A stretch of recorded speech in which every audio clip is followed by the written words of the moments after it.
60 yoshdan o'tgan ota-onangiz yoki yaqinlaringiz bo'ladigan bo'lsa, ushbu videoni o'tkazib yubormang. Men sizga foydali ma'lumotlar berishga harakat qilaman. Birinchi o'rinda ularda yurak qon tomir kasalliklari bor yo'qligini aniqlashga harakat qilamiz. Eng birinchi tekshiruv ekiga. Ekiga qarab nimalarni aniqlasak bo'ladi? Bemorda infarkt o'tkazmaganligini yoki bemorda surunkali yurak ishemik kasalliklari bor yo'qligini yoki bemorda o'tkir yurak yetishmovchiligi bor yo'qligini aniqlasak bo'ladi. Bundan tashqari metabolik o'zgarishlar borligini yoki yurakdagi aritmiyalar bor yo'qligi, ba'zi holatlarda bemorlar arterial qon bosimi baland yurgan bo'lsa, yurak devorlarining qalinlashganligini ham aniqlasak bo'ladi. Ikkinchi tekshiruvimiz ECHO2 ga tekshiruv. ECHO2 ga tekshiruvga qarab yurak devorlarida qon aylanish buzilgan-buzilmaganligini aniqlasak bo'ladi. Ikkinchisi klapan yetishmovchiligi bor yo'qligini ham aniqlasak bo'ladi. Bundan tashqari yurakda anevrizmalar yoki yurak ichi tromblari bor yo'qligini bilib olishimiz mumkin.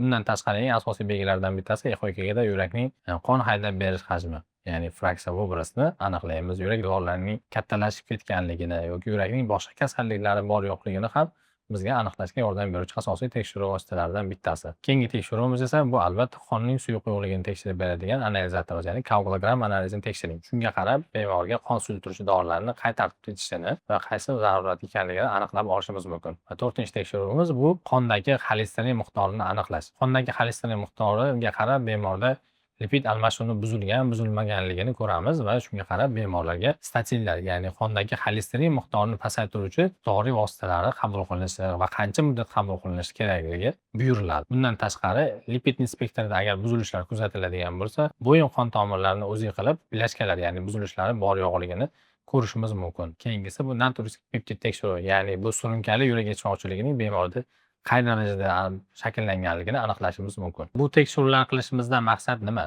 Bemorning avvalambor kasalligini oldini olish. Agar bemor kasallangan bo'lsa, buning asorat berishi yoki asoratlari bo'ladigan bo'lsa, asoratlarni ham davolash maqsadida qilishimiz kerak. Ota-onaning eng bitta taraflaridan bittasi doimo farzandning o'ylashi yoki farzandning xarajatlarini, cho'ntagiga qarashini hisobiga ota-onalar ko'pincha bu shikoyatlarni farzandlariga aytmaydi. Buning hisobiga biz kasallikni ba'zan o'tkazib qo'yamiz yoki ba'zan ota-onamizdan ham ayrilib qolishimizga sababchi bo'lib qoladi. Avvalambor shu narsalarning oldini olish maqsadida ushbu tekshiruvlarni qilishimiz kerak. Bu tekshiruvlar birdaniga hammasini emas, shu bo'lsa dastlab ikkinchi tekshiruvning xulosasiga qarab, keyingi tekshiruvlar qadama-qadam amalga oshirsak bo'ladi. Ushbu tekshiruvlarda imkon bo'lsa 6 oyda bir marta, agar imkoniyati chegaralangan bo'lgan bo'lsa, 1 yilda bir marta ushbu tekshiruvlarni amalga oshiring. Kasallikni davolagandan ko'ra oldini olgan bu ham sog'lig'imiz uchun, ham iqtisodiy jihatdan cho'ntagimiz uchun ham foydali bo'ladi. 4 kunda, 5 kunda nimadir dori bilan yoki tabletka bilan tuzatiladigan bemorlarni gospitalniy terapiya olganda, ya'ni davolash, statsionar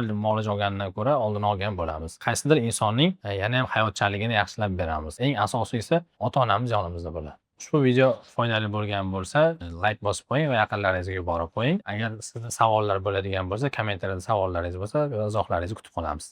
Sizda yoki yaqinlaringizda yurak qon tomir kasalliklari kuzatilayotgan bo'lsa, bizning klinikamizga murojaat qiling. Zamonaviy texnologiyaga asoslangan holatda sizning davolashga yordam beramiz.